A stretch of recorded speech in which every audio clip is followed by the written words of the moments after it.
Oh, yeah, maybe they comment. Oh, there we go. We're live now. I just went live. Yeah, there we go. So Cool. I No don't know. warning. No warning. We're live now. Good morning, Debbie Hammer. Good morning, Chris White. Dad was in a panic because comments were coming in before we were I live. was like, oh, you come to DC and Maryland, and it goes live without you. It just does it, man. Good morning. Good morning. Good morning. I'm going to give you a heads up right now. If you are not a football fan, this is not going to be the episode for you. We are going to talk all about the headlines, but we're going to relate it all to business. We're going to relate it all to Thank life. you. We're going to relate it all to the takeaways from what's happened. But And here's the ultimate takeaway. You and I and Jake are having this dialogue, whether we're doing it live or not. right. The I mean, we have the whole huddle. show scripted that we're probably not even going to get to We're not because we're going to going to touch it. spend time talking about all of the key components that came out of last night's victory, that came out of Brian Flores getting fired yesterday. Just unbelievable stuff happening yesterday. An amazing sports day, but sports does mirror life. Kudos, shout out Laura Sherwin. She hit it right. All of It's dog an country. underdog. Everybody loves an underdog, so good for her. 41 years. So much. Unreal. Yeah. 41 years. Unreal. So, but you got to say, they gave us a good show last night. Those were the two best teams in college football. Yeah. And when you see the respect that Saban and Kirby have for each other, I knew Joni Knight would show up. I knew she'd be showing up strong in the first couple. Well, I got a little something for Joni and Laura. This is special gift for them. Georgia,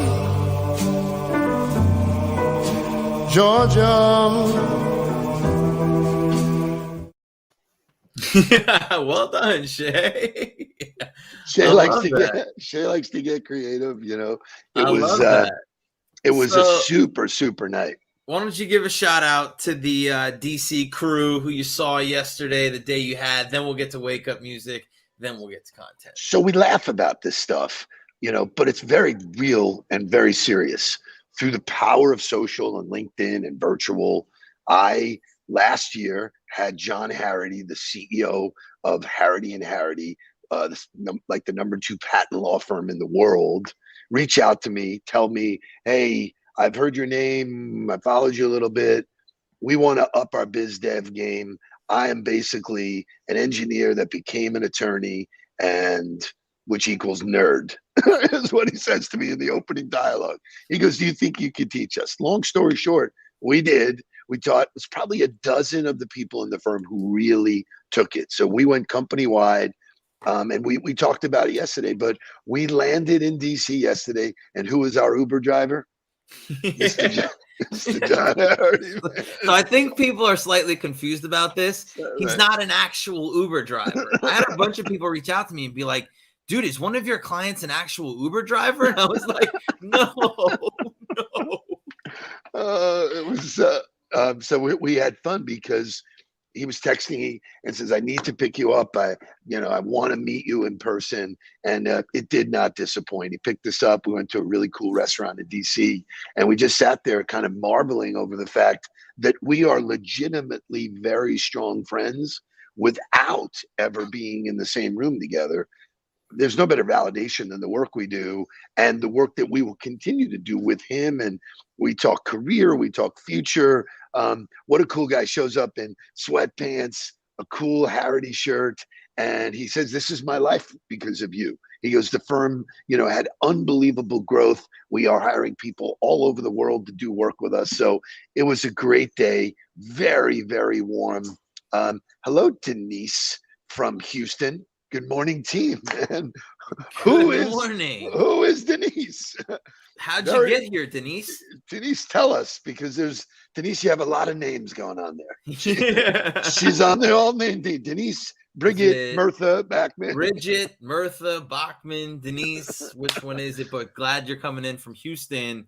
He also posted about it. So Harrity posted about it this morning, about what a great day he had with you guys yesterday. So it's really awesome. Let's get to some wake up music. Then we're going to come back and we're going to talk about some football headlines and content and what it means. Wake up, everybody! Get up! Get up! Get up! Get up! Wake up!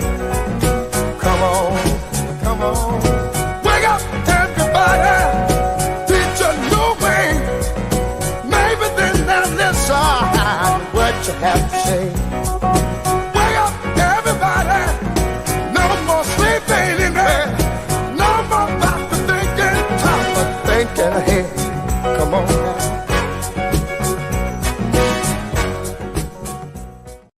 All right, before we get going, the reason why I am here, welcome Mr. David Benson to the Huddle. Good morning, David. I'm at the hotel. I've already had breakfast. We've been up. We worked out. We're ready to get after it. David actually saw me speak in Jacksonville a while back, and now has me up here to work with his commercial team. So we're super excited. Thank you for the invite. Fasten your seatbelt because I am on go.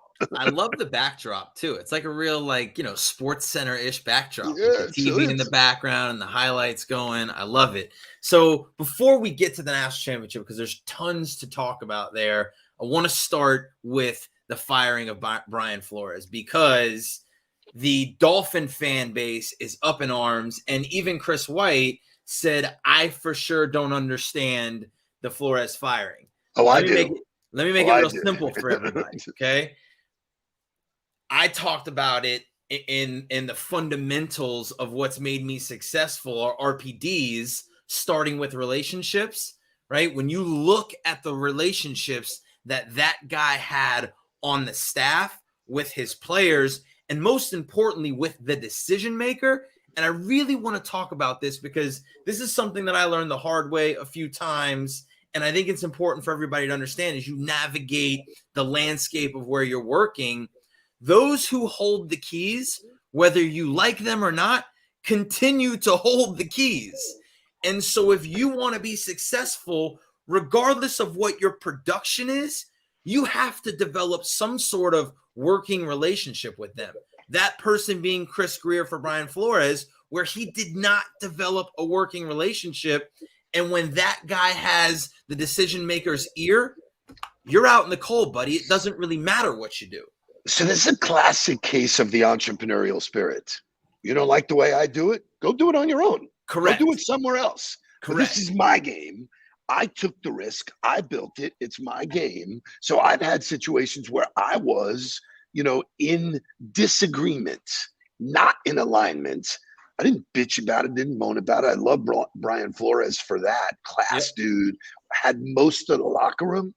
But you cannot look at an NFL team that's a winner without a great quarterback or a coach that supports the quarterback. He didn't support the quarterback. Stephen Ross says, no problem. Bye. So Stephen Ross is his press conference yesterday talked all about communication. And he goes, I don't care what successful organization there is out there. If there's not good communication amongst the team, then there can't be success. Correct. And so then it comes down to, okay, well, who do I keep? Who do I get rid of? And at the end of the day, if you're Brian Flores, it doesn't matter. The guy did unbelievable. I think he won with such little around him, did a great job of creating culture and process. I believed in what he was doing, but the fact of the matter is he's not the decision maker, nor is the guy that he was working with, but the guy he was working with had the decision maker's ear. And so you got to figure out a way to make it work if that's where you're going to be. So if you're Brian Flores, you're sitting in your office and you're going, I don't agree with the dude who has the keys to the car. I'm going to catch another ride. Yep. So he didn't quit, but he wasn't surprised that he got fired, and he will get hired again. He's a quality coach. Familiar? I personally, hello. By the way, I write that in my book. Listen, I was never afraid to take the show on the road, because I was confident in myself. I think he's a very confident leader. Listen, you stack it up. He's beat Belichick 4 times or something over the course of his Dolphin tenure. He can be successful. Two winning seasons. So one thing has to change. Now, could have been that management looked at him and said, all right, we believe in you. And if you don't believe in the quarterback, then we got to make some changes here. I think my personal opinion is that's what should have happened, because Stephen Ross doesn't have a clue as to what he's doing. He is one of those, him and the guy in Jacksonville, they're like, oh, we own a football team? Oh, great. He's going to wind up stealing Harbaugh from his college team. So when you think about this, it's very, very key, because organizations that are not in alignment, right, never win. You just it's an impossible thing to do, is to overcome that. Like you look at the Giants, and the Giants are completely they're an embarrassment. And so I want to make sure that not everybody's an entrepreneur.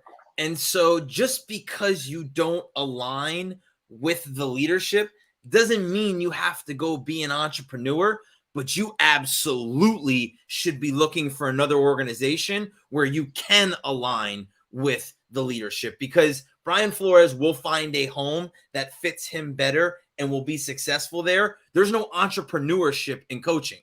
The teams are the teams. There's 32 jobs. There's 32 owners. You only have so many places to go do that. You're not going to go start your own organization as a head coach. So he's got to then say, all right, I know I can't be successful here. I'm not willing to change who I am. I'm okay with being fired. I'm okay with getting thrown out with everything that's happening, and be willing to take the risk that somebody else will pick him up. He'll be able to get back to that same place. It's a wild experience. Last comment. But it's realistic. Last comment. I'm going to give kudos to Jake, because midway through the season, Jake had a problem with Flores never coming out and saying Tua's my guy. He never supported him. So you can't be in the middle there. The talk is now that, Flores wanted Deshaun Watson. Who doesn't? I mean, class talent. There was a comment about well, maybe Flores will be the new coach in Houston so he can solve the Deshaun problem. And Keyshawn Johnson said, Deshaun don't want any part of Houston. So that's actually crazy. So that whole merry-go-round yesterday became very obvious that teams in the NFL, at least, that don't have a good quarterback don't win. And so you can bang your head up against the wall. You need a good quarterback. So much to talk about from last night's game. So much to talk about in leadership and overcoming adversity. Great topics for us to discuss. Before we do that, one of our favorite R&B singers' birthday is today, Mary J. We're going to celebrate her with some motivational morning music. Then we're going to come back and we're going to talk national championship and what we can learn from that.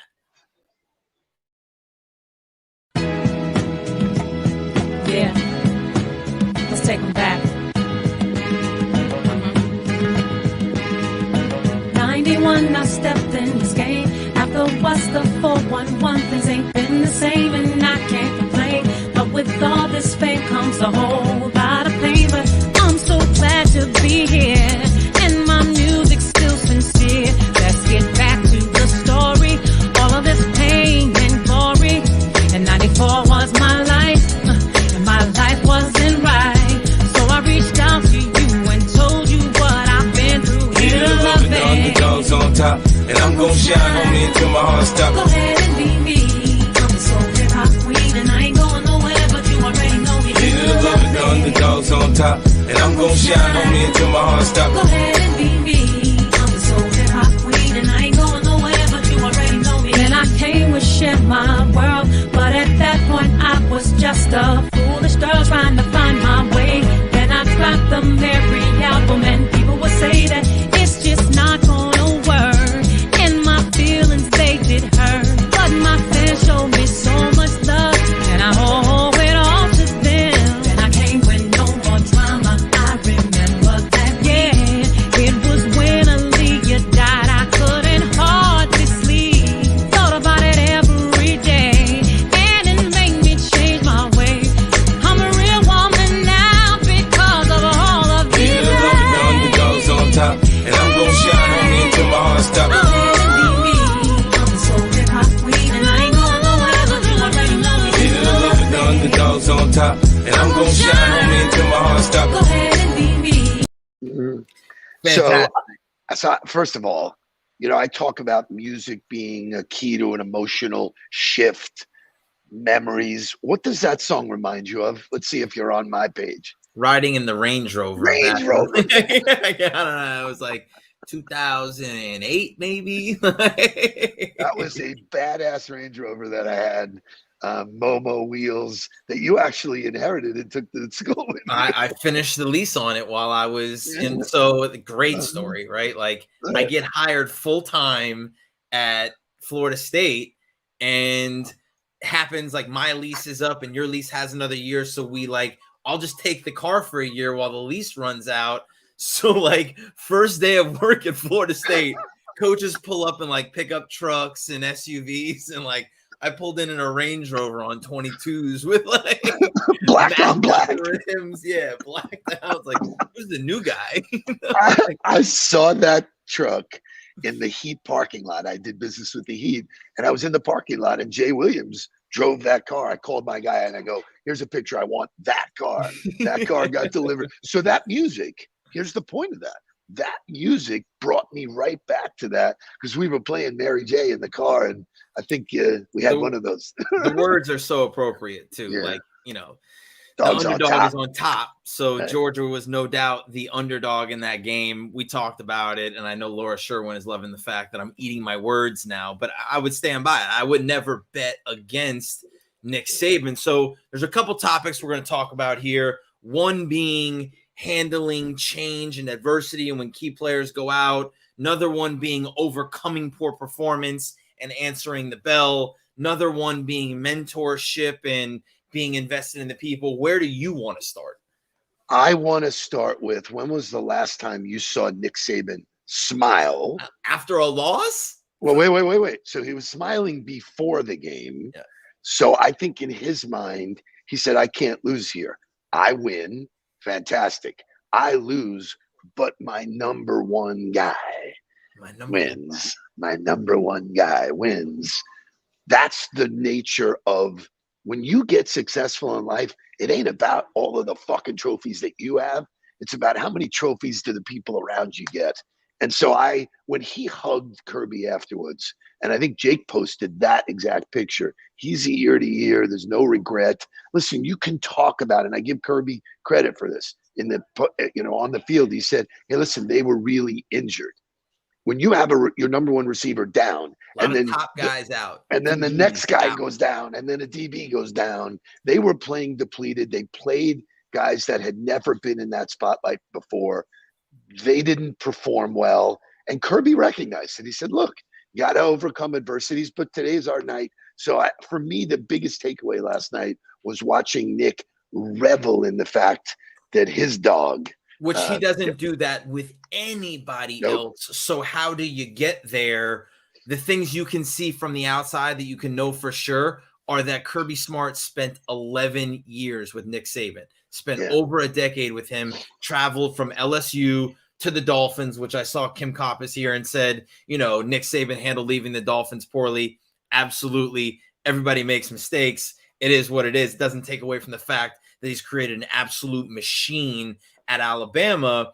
But so not only did he go to LSU with him, then to Miami, then he came to Alabama with him and stayed with him and did not take opportunities to be a head coach when he could have, because he knew where he was the most valuable place, and that the only thing that was going to take him away from that was the only thing that could take him away from it, which was the University of Georgia head coaching job. He said, if that's not the job, then I'm not taking it. That loyalty and that commitment developed that relationship with Nick to the point where he's able to smile and be happy for him in that moment, even though Nick obviously wanted to win it and they weren't successful. Unbelievable.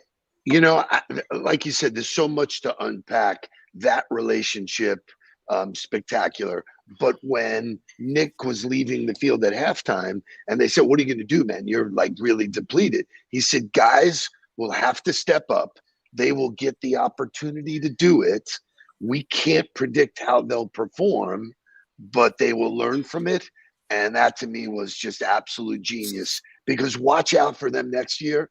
They are already the favorites next year. by miles. So that's what I wrote about this morning. And that was the biggest aha moment for me last night.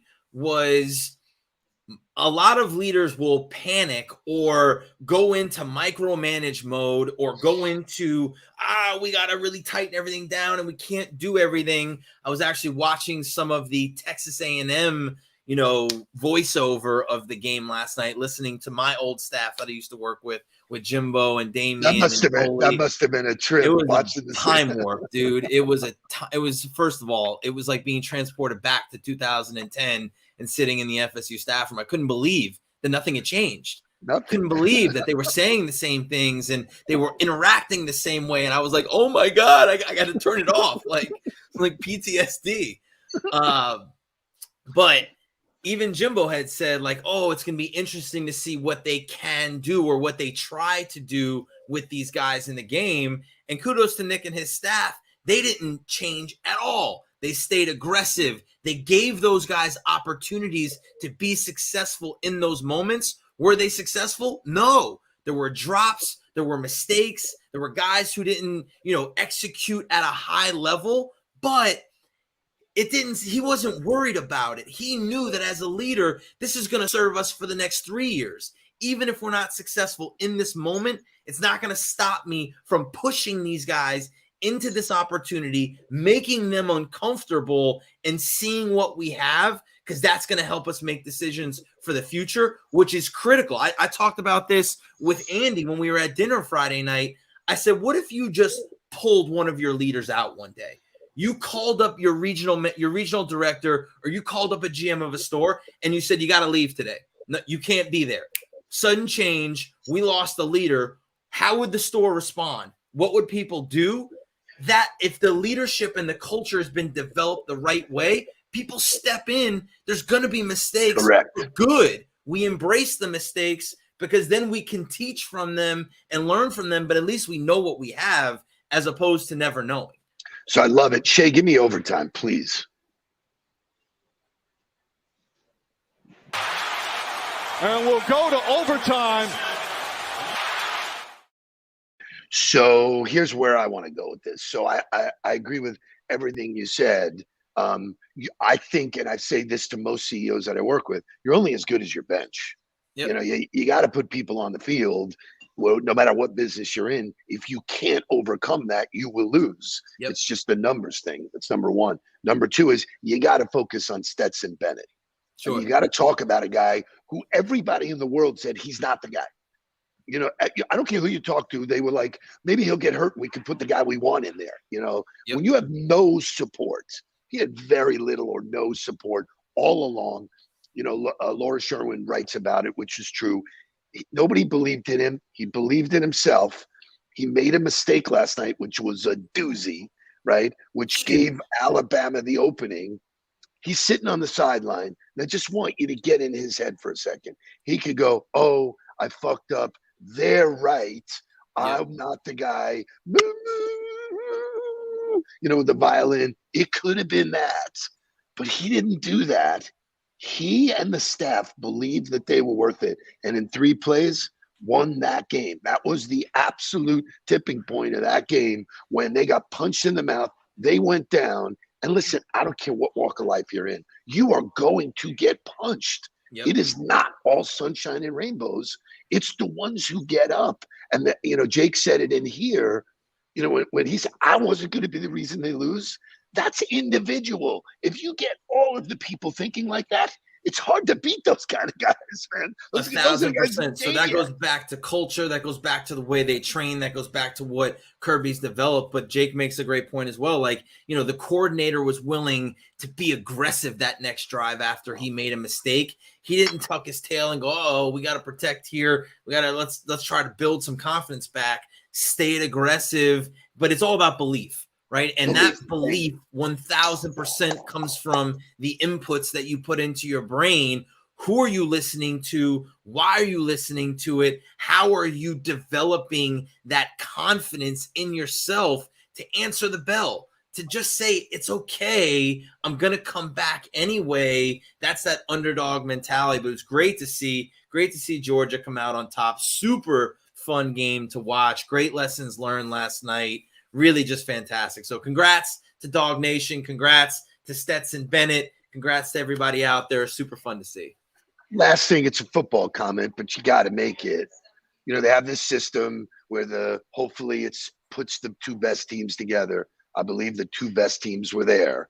And anybody who questions the difference between SEC football and the rest of the world saw it last night. Kirk Herbstreit said, he goes, this is the fastest game I've ever seen. The Speed of the game in between was lightning fast versus Cincinnati, no disrespect, Michigan, no disrespect. They couldn't keep up with the speed. That is what the SEC is all about. And by the way, man, so my comment to that is, yes, they're talented with speed, but the way they coach them and develop them allows them to play fast.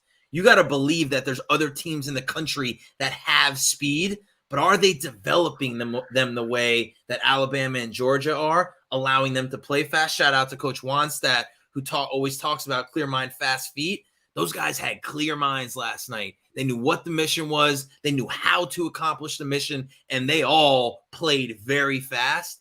And the team that execute better won. It was super fun to see. So sum it up for those that, we get off this call and you get into your daily life. You can be the catalyst that changes the momentum of your whole team. Stetson Bennett did it with his mind. He said, fuck you. I'm not letting you beat me. I am going to take control, do what I can do. And he did it. That touchdown pass was a dart to go up. So then you saw everybody else. The momentum of the game changed, obviously. And if you don't believe in momentum is either working for you or against you. Momentum doesn't stay still. So, the mojo is a killer. They got it. Congratulations. Fun stuff. I'm fired up. Watch out for this team here. Architessa, I'm coming for you, man. 21 degrees outside, man. You talk about will to get up, man. It was freezing this morning. Have a fantastic day. Congratulations to Dog Nation. Looking forward to seeing you tonight at dinner. Have a great day. Travel safely. We'll see you guys tomorrow for Wisdom Wednesday. Not bad. I get to fly home to have dinner at Materano. Right at Materano. Let's go. Shay, take it away. Let's get down to business. Please don't worry about me. I'm about to let my heart speak. My friends keep telling me to leave this. So let's get down to business. Let's get down to business. Give you one more night,